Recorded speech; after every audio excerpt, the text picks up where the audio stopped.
Ассаламу алейкум туугандар, кандайсыздар? Назарыңыздарда кайрадан эле базары жок каналы. Бүгүн 17 январь 2023 жыл.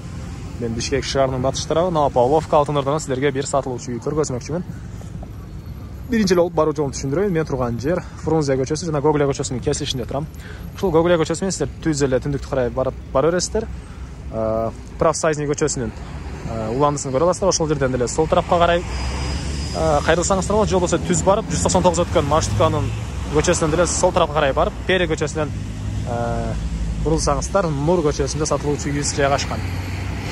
199 маршрутка барат жана ошондой эле бул жерге чейин шаардын бурч-бурчунан көптөгөн маршруткалар келет. Ошондой. Анда эмесе мен сатылуучу үйгө карай жол алдым, туугандар. Бишкек шаарынын чыгыш тарабындагы Алтын Ордо менен алмаштырып албаңыздар. Бул Бишкек шаарынын батыш тарабындагы Новопавловка Алтын Ордо конушу. Мынакей туугандар, келүү жолун түшүндүргөнчө бүгүнкү чыгарыштагы сатылуучу үйгө да жетип келип калдым. Бул үйүбүздүн көчө тарабы.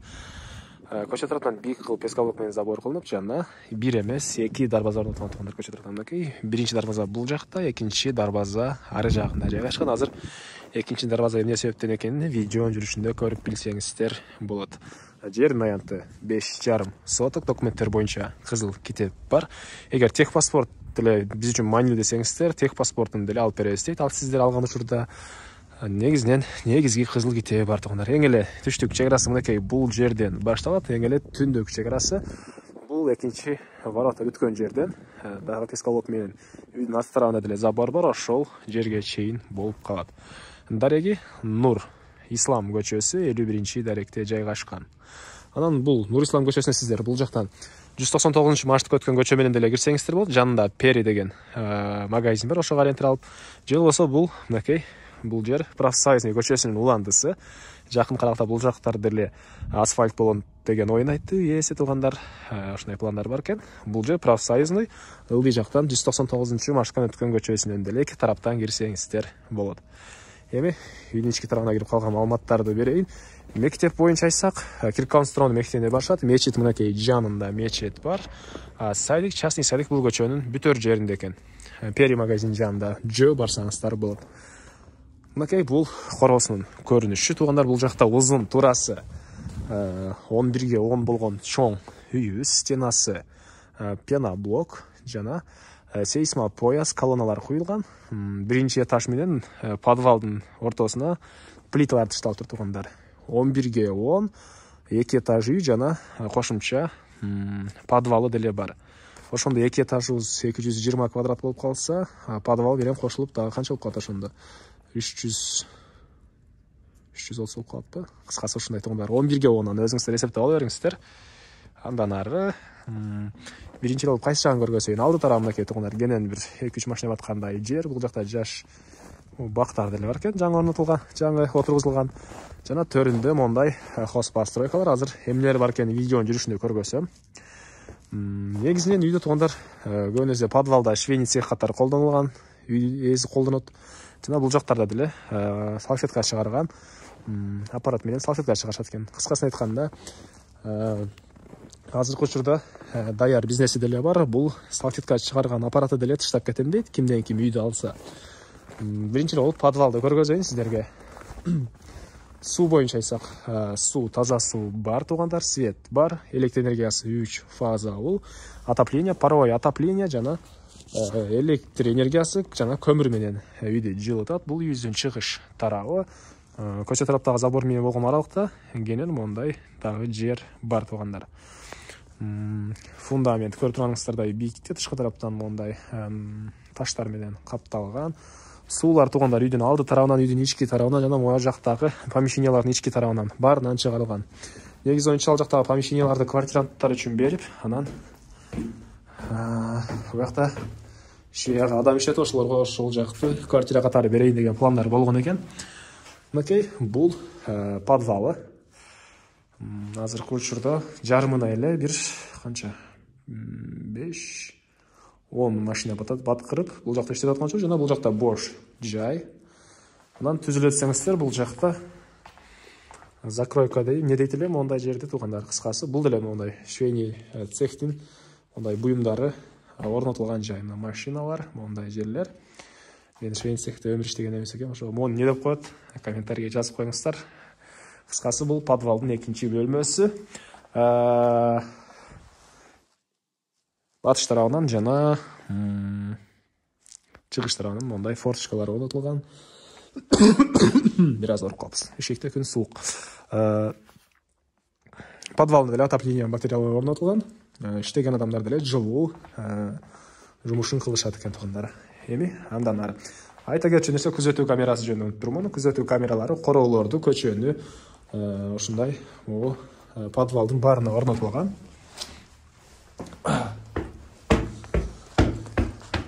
Так. Стенасы пеноблок, тышкы тарабынан штукатурка болгон, тышкы тарабынан декор чачылган. Андан ары киргенде сол тарапта мындай навестин ылдый тарабы көмүркана катары колдонулат. Андан ары мынакей бул үйдүн негизи кирүүчү эшиги, ал жака чейин тепкичтер мондай натуральный табигый таштан кылынган. Жана ушул жерде сол тарапка кирсек, отоплениянын котелу жайгашкан бөлмө, көмүр менен жана электр энергиясы менен жылытат. Электр энергиясы 3 фазалуу. Мына бул негизги кирүүчү эшиги, ушундай темирден болгон эшик. Киргенде холл. Бул холдон калган бөлмөлөргө жана экинчи этажга чыгып кетсеңиз болот. Үйдүн ички тарабына ушул даражага чейин бүтүрүлгөн, стяжка куюлган, шпаклевка болгон. Алсаңыздар бул ээси сыяктуу мондай швейный цех катары колдонсоңуздар болот. Калсаңыздар обой чаптап, толугураак ремонтуну бүтүрүп жашасаңыздар деле болгодай чоң 2 этаж үй туугандар. Бул жагындагы залды деле мынакей швейный цех катары колдонушат экен үй ээлери. Так. Швейный цех катары колдонуш үчүн алуучулар негизи жолго деле карайт экен. Жол кененби, машина менен барып кийимдерди жүктөп кеткенге, кайра материал алып келгенде машина менен кайтканга жол кененби дейт. Жол жакшы кенен эле экен туугандар. Анда айта кетейли, бул жакта негизи боюнча душ, ваннага жана үйдүн ички тарабындагы ажатканага расчет алынган бөлмө ушул даражага чейин бүтүрүлгөн. Мынакей штукатуркалар кылынган. Кафель чаптап эле ваннаны орнотсоңуздар даяр. Жана бул жакта бир бөлмө. Негизинен детский бөлмө кылсаңыздар деле болгудай, же кухня кылсаңыздар болгудай. Андан ары күзөтүү камерасынын монитору дейсизби, дисплей дейсизби, не дейт эле? Бул мынакей ушул жерде орнотулган. Көчө тарап жана үйдүн башка бурчулуштары көрүнөт. Кире эле оң тарапка карай бурулсаңыздар, бул жерде экинчи этажга кеткен тепкичтер. Жыгачтан болгон тепкичтер туугандар.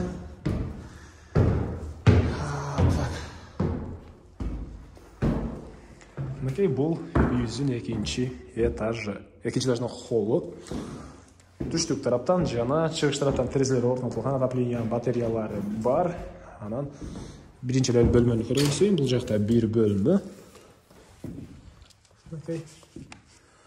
Чыгыш тарабынан чоң терезе орнотулган мынакей. Андан бул жакта дагы 2 бөлмө жайгашкан. Бул жакта дагы мындай бир бөлмө. Батыш тараптан терезе орнотулуп тур. Бул жерде дагы бир бөлмө. Негизи детский бөлмөгө расчет алынган окшойт. Мынакей. Андан ары эми короосун сиздерге көргөзөйүн. Мен кайрылы сатылуучу үйдүн короосундамын туугандар. Эми бул жактагы могу хвост постройкаларды сиздерге көргөзөйүн. Так.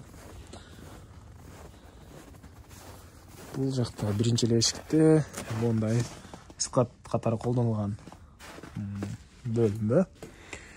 Бул жакта деле мондай турба орнотулуп тур. Окей. Андан ары.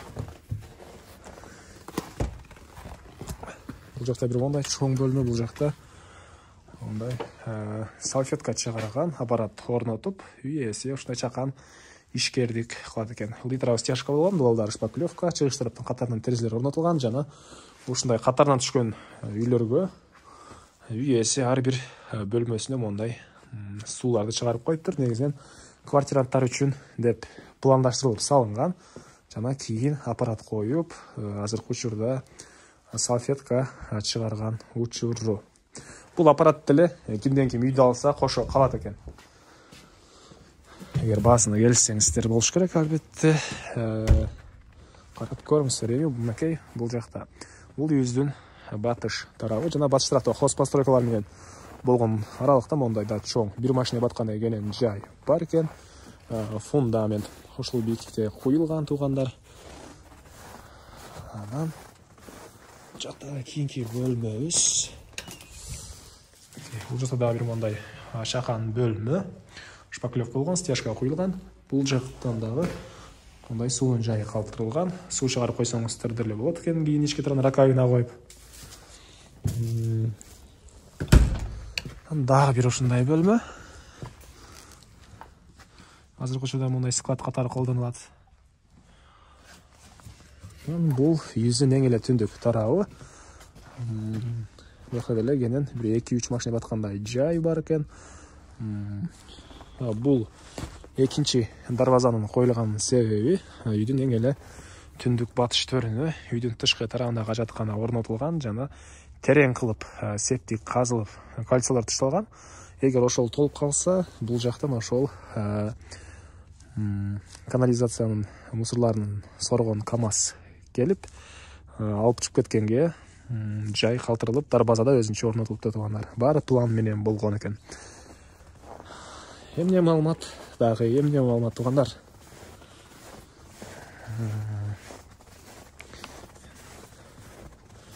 Негативдер жинап атсыздар комментарийни, кайталай бербей бир сөздү дегендей кылып, болуп турат, адамыбыз адашабыз. Эми баасы туугандар.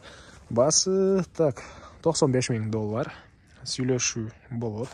Ээсинин номерине экранга ээси тел деп калтырам. Звонок кылып сүйлөшүп көрүңүздөр, сүйлөшүү болот. Анан достор менен, группалар менен сиздер бул видеону бөлүшсөңүздөр, мага үй ээсине чоң жардам берген болосуздар. Анда эмесе мен сиздер менен коштошом, кийинки чыгышка чейин туугандар, саламатта калыңыздар.